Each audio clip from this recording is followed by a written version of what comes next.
Good morning children. I am Ramya, your science teacher of Kakatiya Public School. Again I am here with another new topic, light, sound and force.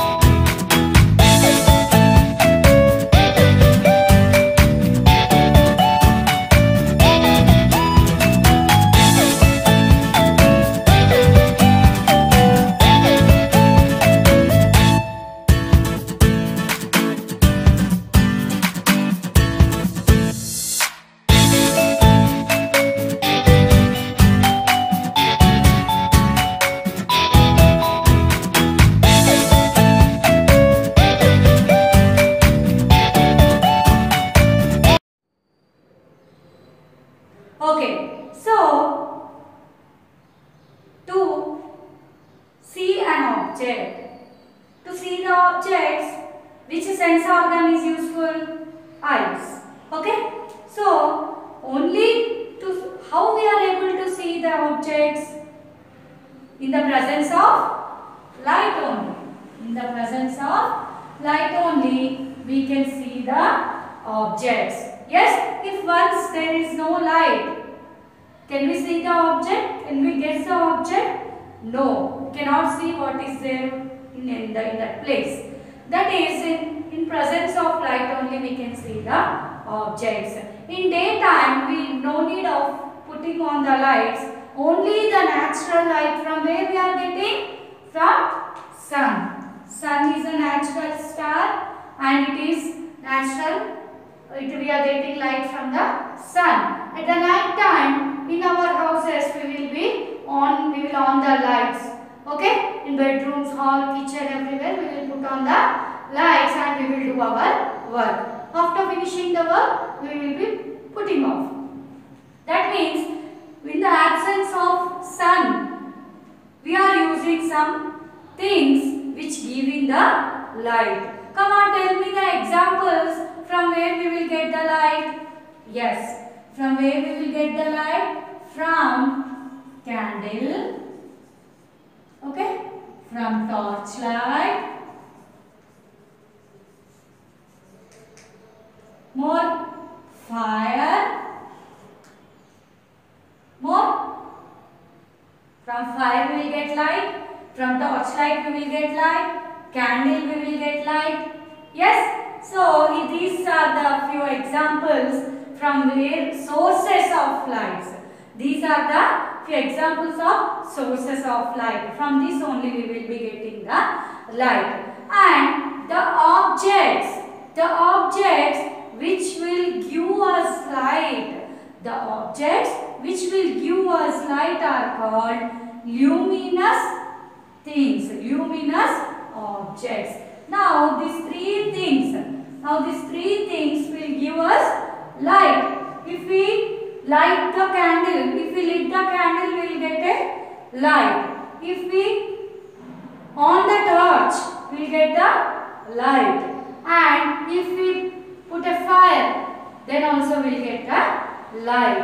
So the objects which will give us light are nothing but luminous objects. What are we called that? Luminous objects. That means the objects which will give us light. Opposite to this, the objects which do not give us light are called non-luminous. Okay? The objects which do not give us light are called non-luminous. Example, number of examples we can give. For example, this chalk piece. It can give the light? No. You can write it as example, chalk piece, book, ball, bat, etc. Number of objects. The objects which do not give light from them are called non-luminous objects. Now you got clarity about the luminous objects and the non-luminous objects. If I give some pictures or some words, in that you should be able to guess the which is luminous objects and the which are non-luminous objects.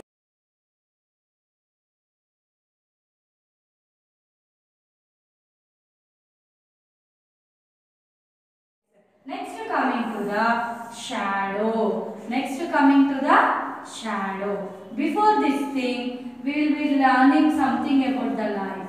See, if I on a torchlight, if you observe the flame of a candle, what it will be you seeing? The light rays, whatever the light rays are coming, they will be going in a straight line. Light rays are in a straight line. Light travels in a straight line. If you take a torchlight here, okay, this is a torchlight. You can see the like this rays. In this way you can see the rays. That means light travels in a straight line. Light travels in a straight line. It won't travel in a curve. It will travel in a straight line. Whatever the light it is there, it will be traveling in a straight line. How light travels? Light travels in a straight line. That is about the light. Next coming to the shadow. If there is any objection in between the light and our eye, that object will be forming the shadow. So how shadows will be formed? If an object is that light is if there is an obstruction to the rays of the light, then the shadow will be falling. Now here sunlight is there. Okay, here sun is there. It is giving the rays. Sun is giving the rays. This arrow marks indicates that light travels in a straight line. Here is a tree. Here is a tree. Okay, so the light rays are falling on this tree. Light rays are falling on this tree. This here directly it is not going somewhere. In between there is an object. Here it is an object. This what happens? Here we get a break. That light rays whatever falling on this, what happens? They will travel down and we will be seeing the shadow. We will be seeing the shadow of the tree. Okay, now we are walking on the roadside in the evening time, in the night time at 8 o'clock, like that in your areas.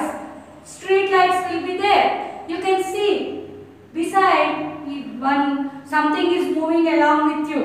How we are moving, how we are changing your positions, that also will be changing. That is nothing but the shadow. That is nothing but the shadow. Shadows are formed only in the presence of a light. Remember this point. Shadows are formed only in the presence of light. Only in the presence of light only shadows are formed. Next one. On 21st June there was a eclipse, solar eclipse. Your parents told that about that eclipse. So we will be not eating at that time, and after the finishing that time only we are having our bath and eating. Okay. So here we are having two types of eclipses. Solar eclipse, lunar eclipse.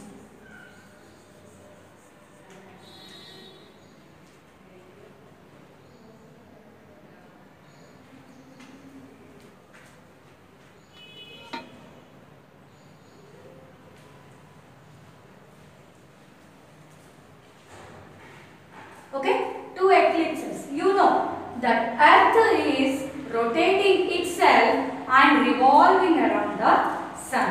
Earth will rotate itself and revolve around the sun. So here is the sun. Here is the sun. Sun is a natural source of light. And here is the moon. And here is the earth. Okay? Here is the sun. Here is the moon. Here is the earth. So I am talking about the solar eclipse now. I am talking about the solar eclipse. What is happening here? How we are getting the eclipse? How on solar eclipse we are unable to see the sun. We are unable to see the sun for some period of time. So sun rays are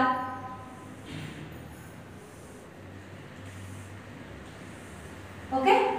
So sun is a natural source of light. It should be giving the rays, light rays. It will be giving the light rays. So at that time, what is happening here? So what happens as earth is rotating itself and revolving around the sun, and moon also will be moving around the sun. Sorry, earth. Moon also will be revolving around the earth, but earth will revolve around the sun. At that time, what happened? When the moon comes in between the sun and the earth, when the moon comes in between the sun and the earth, what happens there? It will trap the rays. It will trap the sun rays which are falling on the earth. That is why we cannot see the sun. That is why we cannot see the sun. Okay. So whatever the sun rays are coming, the sun rays should be reached to the earth. But here some object is stopping that rays. That's some object is not allowing that rays to fall onto the earth. At that time we will get a solar eclipse. At that time we are unable to see the sun for some time. This is about solar eclipse. Next coming to the lunar eclipse. Next coming to the lunar eclipse.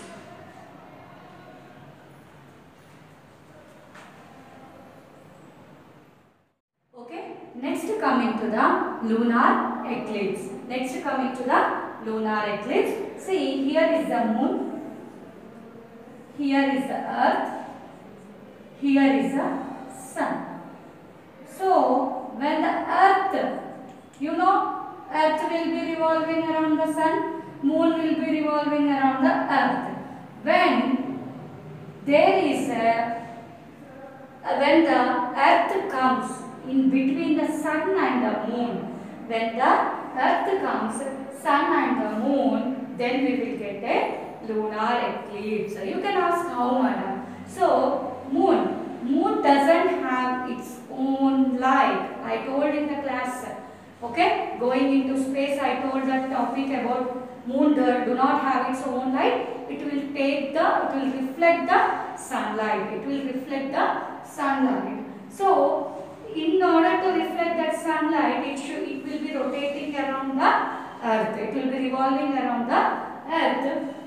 So, once if there is earth comes in between the sun and the moon, that whatever the lights which are light rays which are reflecting by the moon will be stopped. Then only we will get a lunar eclipse. This is about the light, shadows and the eclipses. Now we are going to see about the sound. Now we are going to see about the sound. Okay, next one is a sound. So to hear something, we use our ears. With the help of ears, we can hear a sound. So in our surroundings, we can hear number of sounds.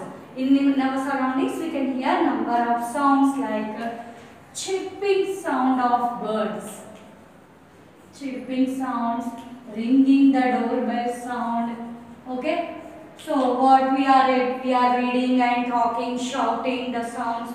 So these all are the sounds, the different kinds of sounds we can hear with the help of our ears. And we can make the different noises. We can make the different kinds of sounds. Now I am tapping with the chalk piece on the board and with my hand. I am tapping on board with my hand. So tapping with the chalk piece makes a different sound. Tapping with the hand makes a different sound. So objects or different objects makes different sounds. And also some sounds are very pleasant to hear. Some sounds are very pleasant and we feel very happy while we feel very calm and peaceful while listening to that sounds, like music. Like music and our favorite movie songs or devotional songs or religious songs or whatever it might be. And some songs, if you go to a Gandhi Chowk, okay, if you go to a Gandhi Chowk, what kind of songs you will listen? That all vehicles are jam over there and they'll keep on horning. Yes, they'll keep on horning. At that time, that kind of sound won't be pleasant. Unpleasant sound. Unpleasant sound we call it as. Unpleasant sound is nothing but a noise. Unpleasant sound is nothing but a noise. So we don't like, we get irritation while listening that sound. So what we have to, if we hear our favorite music or anything which makes us happy is nothing but the pleasant sound, and the sound which disturbs us and irritates us is nothing but a unpleasant sound, and we call it as a noise. If it keeps on going, there will be a noise pollution. And whatever the TV we are watching in our homes or the songs or whatever it may be, we are hearing, we should put in a low volume. We have to put in a low volume and we have to hear that. And we should talk pleasantly, softly and slowly to the others. We should not shout at the others unnecessarily. We should talk slowly, peacefully, pleasantly. We have to talk to others. That is about the sound. Next.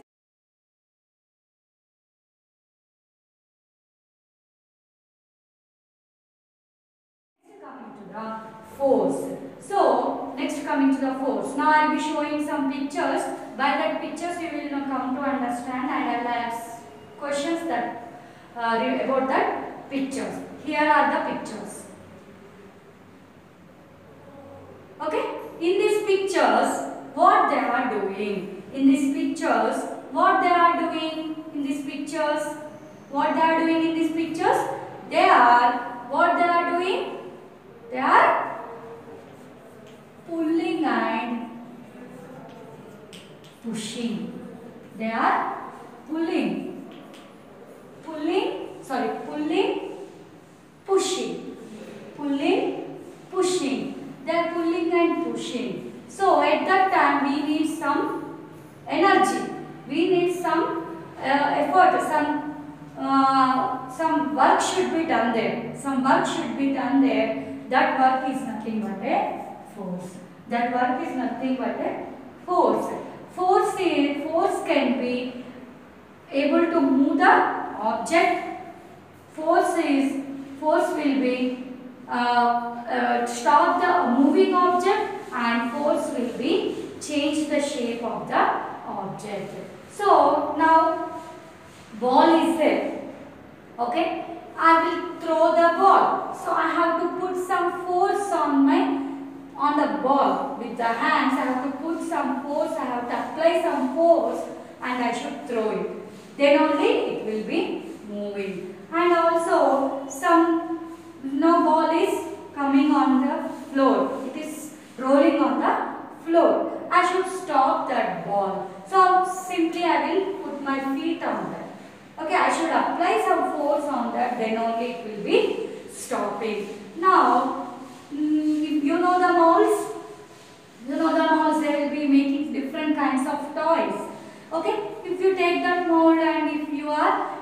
keep on applying some force, if you are changing, you want to make it as a apple fruit. If you want to make it as a shape of an apple, you need to apply some force. First you have to roll it, you have to make it a circle and do the shape of that, then you will make it as a shape of apple. So on applying force, we can move the objects, we can stop the moving objects, and also we can change the shape of the object. If you observe your mother preparing chapatis in your kitchen, she will take the dough. She will take the dough, chapati dough, and she will roll it, make it flat, then start doing the chapati. She is applying some force, then only coming into the shape of a chapati. In this way, with the force, we can stop the moving object, we can move the object, we can change the shape of the object. I hope you all understood the class very well.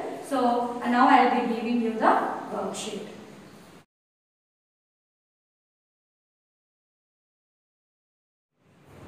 Okay, here is the worksheet. First one is, what are luminous and non-luminous objects? Give examples. You need to write the definition for this. I will be giving you the question answers, don't worry. So, what are luminous and non-luminous objects? Give few examples. Mention 3 effects of force on an object. Just now I told it can stop the moving object, it will allow the object to move, and we can change the shape of the object by applying the force. How do light travels? Light travels in a straight line. How shadows are formed? If there is a objection in the light rays, then there will be the shadow. There will be forming the shadow. That means when the light rays are falling, if there is any obstruction between the light rays, then that objects will be forming the shadow. Shadows are formed only in the presence of light. This is all about the light, sound and force. So I will be posting the few pictures regarding the topic so that you can understand the concept very easily. Till that time, stay home, stay safe, keep smiling. All the best.